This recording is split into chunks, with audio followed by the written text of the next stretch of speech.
Hello students, आज के हमारे बीएससी फर्स्ट ईयर के लेक्चर में हम नोबल गैसेस का सेपरेशन पढ़ेंगे। लास्ट लेक्चर में हमने नोबल गैसेस का इंट्रोडक्शन पढ़ा था और उसमें मैंने बताया था कि जो नोबल गैसेस होती हैं उनमें लिक्विफिकेशन, द्रवित होने की जो क्षमता होती है या इनका ऑर्डर होता है, क्रम होता है। रेडोन को अपन छोड़ देते हैं, इसमें रेडियो एक्टिव होता है। तो helium, neon, argon, krypton, xenon, इन इनर्ट गैसेस का अपन को सेपरेशन पढ़ना है। तो लास्ट लेक्चर में मैंने क्या बताया था, इनर्ट गैसेस इन्हें नोबल गैसेस भी कहते हैं। इनका ऑक्टेट कंप्लीट होता है। आउटर मोस्ट सबसे बाह्यतम कोष में इनके अष्टक इनका जो पूरा होता है, ऑक्टेट कंप्लीट होता है। दो पॉइंट आप ये हमेशा याद रखना, एक तो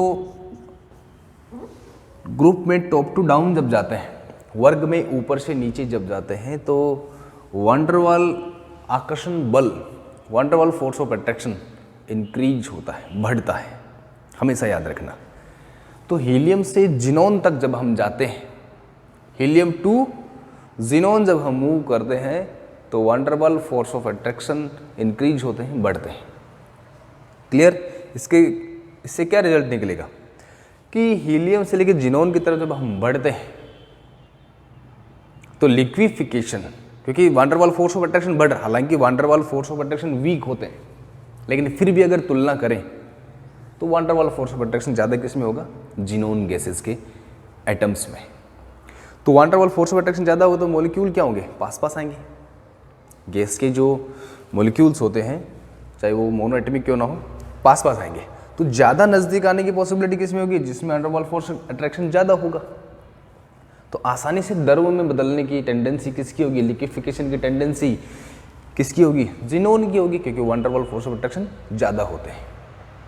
पहला point, van der Waals force of attraction top to down move करने पर इंक्रीज होते हैं। Liquefaction, ease of liquefaction increase होता है, द्रवीकरण होने की क्षमता बढ़ती है। दो पॉइंट हो गए, वांडरवाल फोर्स ऑफ अट्रैक्शन बढ़ता है हीलियम से जिनॉन जब मूव करते हैं, और लिक्विफिकेशन, द्रवीकरण की क्षमता बढ़ती है। मतलब जब हम इनका फ्रैक्शनल डिस्टिलेशन पढ़ेंगे, शॉर्ट में ही पढ़ेंगे उसको, बस अपन को टेम्परेचर, बॉइलिंग पॉइंट याद रखना है। बाकी आपको सीधा पता होना चाहिए, बॉइलिंग पॉइंट के आधार पर इनको अलग अलग कर सकते हैं। सेपरेशन का एक मेथड तो सबसे आसान ये है। तो वांडरवाल फोर्स ऑफ अट्रैक्शन बढ़ेंगे, लिक्विफिकेशन बढ़ेगा। तीसरा है एड्जॉर्प्शन।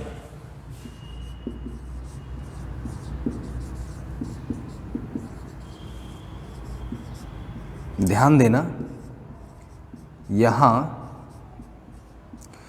एड्जॉर्प्शन का मतलब क्या हुआ? अधिशोषण। एड्जॉर्प्शन है अधिशोषित सतह पर। आपने पढ़ा होगा अवशोषण और अधिशोषण में अंतर, difference between adsorption and absorption. तो मैं अब बात कर रहा हूं इनकी अधिशोषण क्षमता। अब अधिशोषण किसके ऊपर? चारकोल पे। किसी भी सतह पर अगर बात करें अपन, चारकोल का एग्जांपल ले रहे हैं। चारकोल क्या होता है? एक तरह से आप मान सकते हैं कोयला ही होता है, ये मान लेते हैं।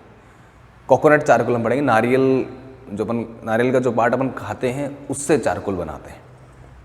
तो वो चारकोल के ऊपर हीलियम को एड्जॉर्ब कराया, नियॉन को एड्जॉर्ब कराया, आर्गन को एड्जॉर्ब कराया, क्रिप्टॉन को एड्जॉर्ब कराया, जिनॉन को एड्जॉर्ब कराया, सेम टेम्परेचर पर। ध्यान देना, तापमान एड्जॉर्प्शन को इफेक्ट करता है, इन्वर्सली प्रोपोर्शनल होता है। टेम्परेचर बढ़ेगा तो एड्जॉर्प्शन कम हो जाता है, गैस इवॉल्व हो जाएगी। तो यहाँ सेम टेम्परेचर पर जब चारकोल पर इनका अलग अलग अधिशोषण देखा गया, तो सबसे ज़्यादा अधिशोषण क्षमता उस टेम्परेचर पर किसकी आती है? जिनॉन की। तो ध्यान देना, वांडरवाल फोर्स ऑफ अट्रैक्शन किसमें ज़्यादा? जिनॉन में। द्रवीकरण की क्षमता किसकी ज़्यादा? जिनॉन की। और अधिशोषण क्षमता, एड्जॉर्ब होने की जो टेंडेंसी है, पावर जो है, तो जो अधिक एड्जॉर्ब होगा वो भी कौन है? जिनॉन। ये तीन पॉइंट याद रखना, इनर्ट गैसेस में बहुत महत्वपूर्ण है। ठीक है, वापस रिपीट कर देता हूँ। Van der Waal force of attraction xenon में सबसे ज़्यादा, द्रवीकरण की क्षमता जिनॉन में सबसे ज़्यादा, अधिशोषण, चारकोल पर अधिशोषित होने की क्षमता सबसे ज़्यादा कौन जल्दी एब्जॉर्ब होगा? जिनॉन। उसके बाद क्रिप्टॉन। फिर सबसे कम एब्जॉर्प्शन किसका होगा? हीलियम। हीलियम तो चारकोल पे एब्जॉर्ब होता ही नहीं है, बहुत टेम्परेचर माइनस करना पड़ता है, इतना पॉसिबल भी नहीं होता। तो ये मान लेते हैं हीलियम चारकोल पर अधिशोषित ही नहीं होता, उसकी अधिशोषण क्षमता बहुत ही कम होती है। तो ये जनरल डिस्क्रिप्शन मैंने आपको डिस्कशन किया है नोबल गैसेस में कि इनका वंडरफुल फोर्स ऑफ अट्रैक्शन, द्रवीकरण की क्षमता और अधिशोषण एड्जॉर्प्शन किस तरह से होता है, किसका ज़्यादा होता है, और हमने यहाँ पर कंपेरेटिव स्टडी की है। ठीक है, अब यहाँ हम क्या करते हैं, हमारा जो टॉपिक है मेन जिस पर हमें फोकस करना है, सेपरेशन ऑफ नोबल गैसेस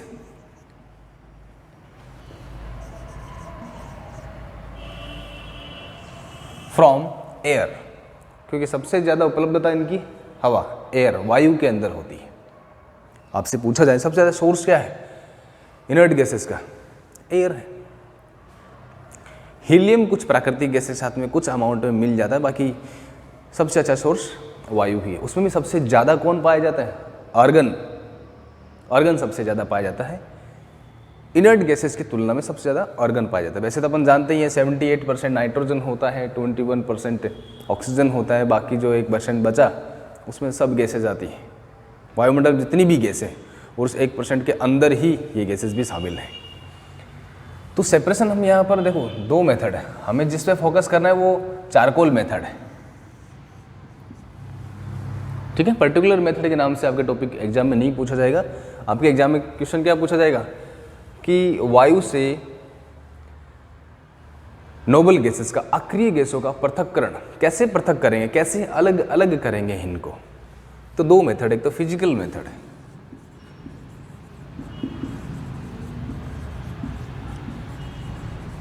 एक एड्जॉर्प्शन मेथड, केमिकल मेथड हो सकता है, जिससे मैं यहाँ इसको ये भी लिख सकता हूँ फ्रैक्शनल डिस्टिलेशन मेथड।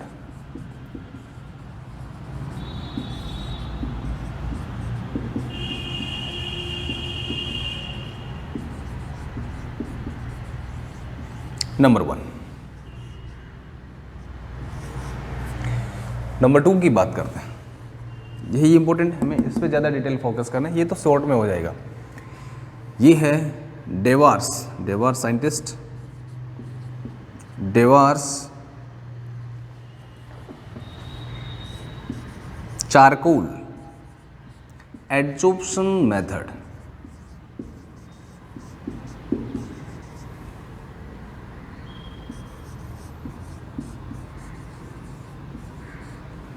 दो मेथड है नोबल गैसेस को सेपरेट करने के। पहला मेथड जिसको अपन यहीं फिनिश कर लेते हैं, फिजिकल मेथड भी कह सकते हैं इसको, और वैसे एक्चुअल में इसका नाम भी आपको क्या लिखना है, फ्रैक्शनल डिस्टिलेशन मेथड। और फ्रैक्शनल डिस्टिलेशन ये वर्ड आपने सुना होगा, शब्द आपने सुना होगा, प्रभाजी आसवन विधि। क्या करते हैं, सबसे पहले एयर जो होता है, पूरी एयर, उसमें से उसको लिक्विफिकेशन में ले आते हैं, मतलब उसका टेम्परेचर माइनस में ले जाते हैं, अप्रोक्स -100 डिग्री सेल्सियस। ठीक है, उसमें क्या लिक्विफिकेशन में आ जाएगा वो, और लिक्विफिकेशन में आने के बाद में धीरे धीरे पूरी एयर लिक्विड हो गई, अब धीरे धीरे टेम्परेचर बढ़ाते हैं, टेम्परेचर बढ़ा रहे हैं, उसको गर्म कर रहे हैं। माइनस में टेम्परेचर रहता है, टेम्परेचर बढ़ाने का मतलब ये नहीं कि रूम टेम्परेचर है, माइनस में ही बढ़ा रहे हैं, फिर कम माइनस हो गया, फिर और कम माइनस हो गया। तो टेम्परेचर जब बढ़ाते जाते तो सभी गैसेस का बॉइलिंग पॉइंट, ध्यान रखना, प्रभाजी आसवन का मेन किस पर बेसिस है, क्वथनांक पर, बॉइलिंग पॉइंट पर बेसिस है।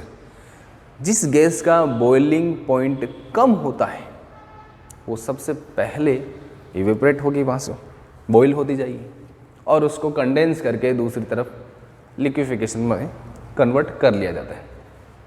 थोड़ा टेम्परेचर बढ़ाया, एक गैस लिक्विड फेज से गैस फेज में कन्वर्ट हुई, उस गैस फेज को वापस से हमने कंडेंस करके लिक्विड फेज में ले लिया और अलग कर लिया। हालांकि लिक्विड करने के लिए हमें टेम्परेचर बहुत ज़्यादा माइनस में चाहिए, वो अपन ने मेंटेन करना रखना है। ठीक है, तो फ्रैक्शनल मेथड का मेन पॉइंट क्या है, बॉइलिंग पॉइंट पर हम इन सभी गैसेस को अलग अलग करना है, और सभी गैसेस का क्वथनांक बॉइलिंग पॉइंट अलग अलग होता है, इसलिए उनको अपन सेपरेट कर सकते हैं। ये था आपका फ्रैक्शनल डिस्टिलेशन मेथड। जो डेटा आपको दे रखा है कि कौन सा फ्रैक्शन कौन से टेम्परेचर पर सेपरेट होता है, ये आप नोट कर लेना। लेकिन हमारा मेन फोकस जो है, हमें जो ज़्यादा डिटेल जिसकी पढ़नी है और याद रखना है, वो है डेवार्स चारकोल एडजॉर्प्शन मेथड। क्लियर? तो यहाँ अब हम जो डिस्कस करेंगे सेकंड मेथड जो है हमारा, वो डेवार्स चारकोल एडजॉर्प्शन मेथड है। ठीक है, तो थोड़ा लंबी प्रोसेस हमारी डेवार्स चारकोल मेथड की ही चलेगी। तो फ्रैक्शनल डिस्टिलेशन मेथड सिर्फ बॉइलिंग पॉइंट पर आधारित है। इसमें अपन को कुछ ज़्यादा डिटेल लिखनी नहीं है, मुश्किल से 4-5 लाइन के अंदर या फिर आधे पेज के अंदर आपका ये फ्रैक्शन हो जाएगा कि कौन सी गैसेस का सेपरेशन कौन से टेम्परेचर पे होता जाएगा, तो उनको सेपरेट करते जाते हैं, फ्रैक्शन बन जाते हैं, फ्रैक्शन छोटे छोटे छोटे फ्रैक्शन बन जाते हैं, मिक्सर बन जाते हैं, उनको सेपरेट करते जाते हैं और फिर उनको अलग अलग डिफरेंट कंडीशन में वापस से उनको अलग अलग कर लेते हैं। लेकिन आसान मेथड कौन सा है? डेवार्स। फेमस मेथड कौन सा है? डेवार्स। एग्जाम में आने लायक मेथड कौन सा है? डेवार्स चारकोल। बस आपको इसमें क्वथनांक के बेसिस पे आपको उसको बता देना है। तो अब हम जो पढ़ेंगे वो आपका डेवार्स चारकोल मेथड है। तो इस लेक्चर में मैं सिर्फ अभी तक यहीं स्टॉप कर रहा हूँ। इसके तुरंत बाद में एक और लेक्चर अपलोड कर रहा हूँ जिसमें हम क्या पढ़ेंगे? डेवार्स चारकोल एडजॉर्प्शन मेथड। ठीक है।